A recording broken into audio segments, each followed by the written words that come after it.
Hello बच्चों। यहाँ पे क्वेश्चन दिया है आपका dihydrogen gas used in Haber's process produced by reacting methane from natural gas with high temperature steam. The first of two stage reaction involves the formation of carbon monoxide and hydrogen. In the second stage, carbon monoxide formed in the first stage is reacted with more steam in water shift reaction. और यहाँ पे आपका reaction given है।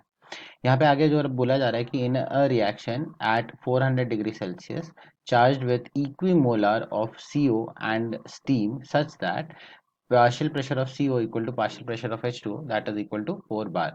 What will be the partial pressure of H2 at the equilibrium? और यहाँ पे Kp की value दी है 10.1 at 400 डिग्री सेल्सियस।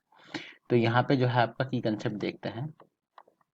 यहाँ पे की कंसेप्ट हो जाएगा आपका कैलकुलेशन ऑफ Kp। अगर हमें कैलकुलेशन ऑफ Kp आता है तो हम ये पर्टिकुलर क्वेश्चन सॉल्व कर सकते हैं।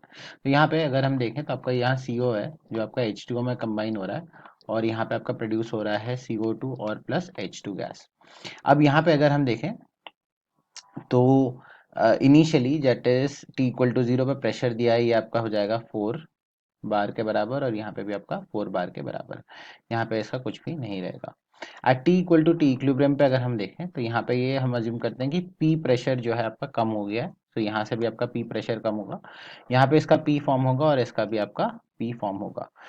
यहाँ पे अगर हम बात करते हैं केपी की, तो केपी कैसे लिखा जाएगा? जो भी प्रेशर होगा आपके प्रोडक्ट का, so pressure of carbon dioxide ऊपर होगा multiplied by pressure of H2 divided by नीचे हो जाएगा आपका pressure of CO multiplied by pressure of H2O के बराबर। अब यहाँ पे हम प्रेशर ऑफ H2O क्यों ले रहे हैं? क्योंकि यहाँ पे क्वेश्चन में देखोगे ये सारे जो है यहाँ पे प्रोडक्ट और सारे रिएक्टेंट आपके किसमें, गैस फेज में, तो आपका H2O भी कंसिडर होगा। अब यहाँ पे अगर सब्स्टिट्यूट करें वैल्यूज तो ये आ जाएगा P into P divided by 4 minus P multiplied by 4 minus P के बराबर। यहाँ के पी की वैल्यू दी है आपकी 10.1 के बराबर।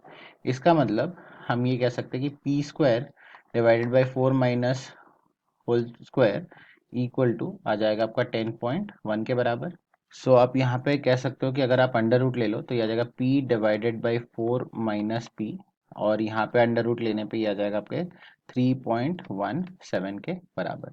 अब इसमें थोड़ा जो है रीअरेंजमेंट करते हैं तो ये आ जाएगा P इक्वल टू 4 इंटू 3.17, तो ये आ जाएगा आपके अप्रॉक्सीमेटली 12.71 के बराबर माइनस आपका यहाँ आ जाएगा 3.17 P। तो यहाँ से अगर हम P को रीअरेंज करें तो ये आपका नेगेटिव है तो दूसरे साइड जाके हो जाएगा 4.17 P इक्वल टू आपका हो जाएगा 12.71 के बराबर।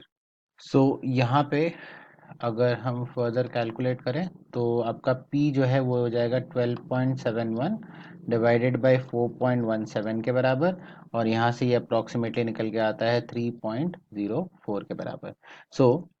यहाँ पे जो है पूछा गया था कि पार्शियल प्रेशर ऑफ H2 कितना होगा, तो पार्शियल प्रेशर ऑफ H2 हो जाएगा 3.04 बार के बराबर हो जाएगा। तो यहाँ पे ये क्वेश्चन में ये पर्टिकुलर चीज पूछा गया था, राइट, वो हमने यहाँ पे निकाल लिया है।